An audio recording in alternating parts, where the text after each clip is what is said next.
Hier, on a évoqué l'impératrice, figure maternelle, principe féminin. Aujourd'hui, on voit l'empereur, figure paternelle, principe masculin. C'est le chiffre 4. Il vient apporter de la structure, il vient discipliner l'expression créative de l'impératrice, du principe féminin. Si on regarde ses jambes, on voit qu'elles forment un 4. Entre les jambes, ça forme un carré. Le carré étant vraiment la figure géométrique représentant le 4. Donc l'idée de la structure, toujours. Donc l'impératrice était l'expression pure de l'esprit. L'empereur, lui, vient maîtriser l'esprit. On pourrait croire que ce cadre est une contrainte, mais en réalité, sans loi, il n'y a pas de liberté possible. C'est ça que vient nous apprendre aussi l'empereur. Ça nous parle de définir et de créer des limites pour canaliser et diriger l'énergie afin de construire de manière raisonnée et durable. Il a comme l'impératrice les attributs du pouvoir, le sceptre, le bouclier, et il est assis sur un trône. Ici, si on regarde le bouclier, on voit que l'aigle, ça y est complet. Il a bien ses deux ailes. Donc ça signifie en fait que l'esprit est prêt à s'envoler et à conquérir, à atteindre les sommets.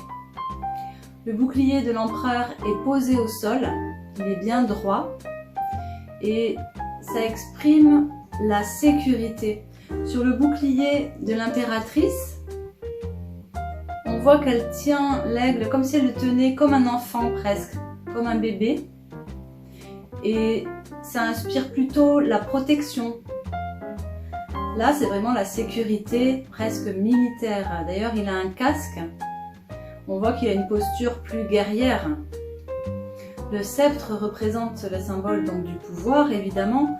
Et on voit qu'il y a un globe surmonté d'une croix. Donc ce globe, en fait, c'est le globe terrestre. C'est pour montrer qu'il domine la matière comme son épouse, l'impératrice.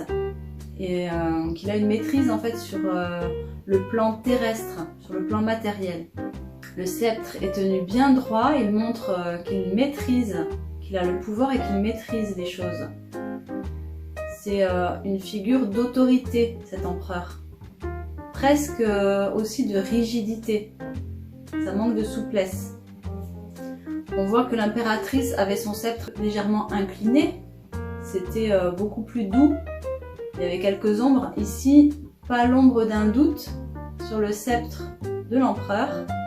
Il est vraiment conquérant. On sent qu'il est inflexible. Et pour cause, parce que c'est lui la loi, c'est lui la règle, c'est lui le cadre.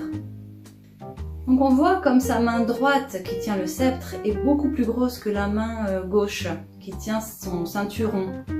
Alors ici, on peut croire quand on regarde des cartes comme ça du tarot que les dessinateurs du Moyen-Âge ou de la Renaissance étaient moins forts que les dessinateurs d'aujourd'hui. Il n'en est rien. Sur les cartes de tarot, chaque élément a un sens, comme chaque chose dans notre vie a un sens. C'est vraiment le reflet de notre existence et donc rien n'est laissé au hasard en fait dans les illustrations du tarot de Marseille.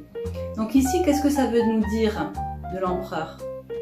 Simplement, ça vient nous dire qu'il n'est pas dans la sensiblerie, il ne fait pas dans la sensibilité, dans l'émotionnel, dans les sentiments. Lui, ce qu'il représente, c'est la force, la puissance et l'action. Les mots-clés qu'on pourrait associer à cette carte, c'est la stabilité, la concrétisation, la maîtrise, l'autorité, la figure du père. Il maîtrise le corps, l'intellect et les passions, les émotions. Il représente la loi, la règle, le cadre, la structure.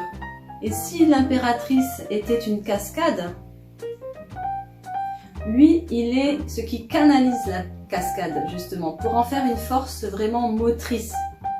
Donc on a ici les deux figures, le féminin et le masculin. On peut faire une analogie simple avec ce qui se passe en nous, dans la polarité féminine et la polarité masculine, qui sont toutes les deux à réunir. Donc simplement, peut-être que le tarot nous invite à unir nos deux polarités, masculine et féminine, pour faire naître une force nouvelle à l'intérieur de nous. On parle peut-être de la Kundalini ou de la réalisation de soi, quand on réunit justement les contraires à l'intérieur de nous et qu'on s'unifie.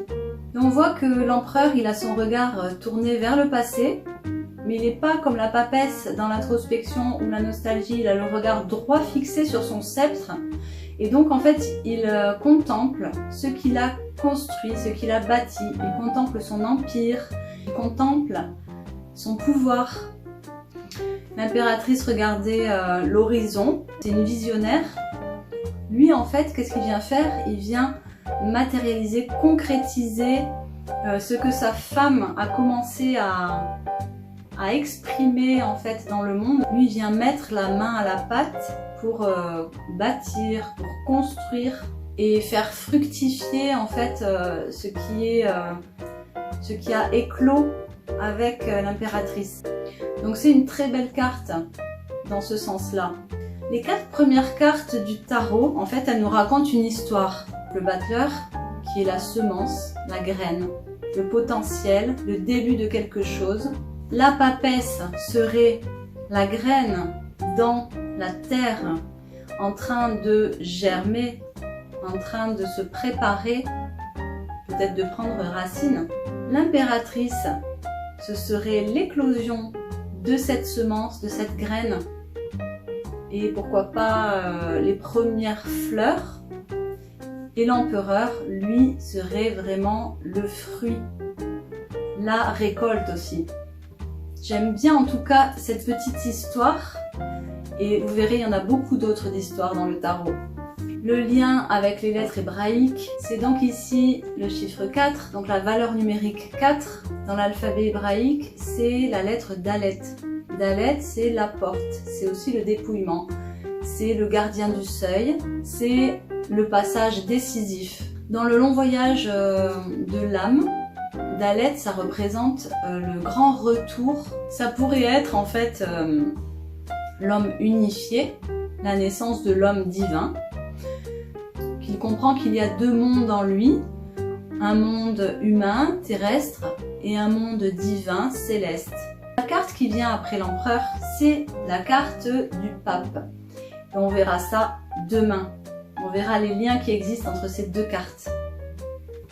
C'est fini pour aujourd'hui. J'espère que ça vous a passionné comme moi je suis passionnée par le tarot, par tout ce que je découvre au fur et à mesure en faisant ces vidéos et les compréhensions que j'en ai qui sont même nouvelles par rapport à ce que je savais avant. On se retrouve demain pour la carte du pape et d'ici là, prenez soin de vous. Allez, salut! Bon bah c'est froid maintenant.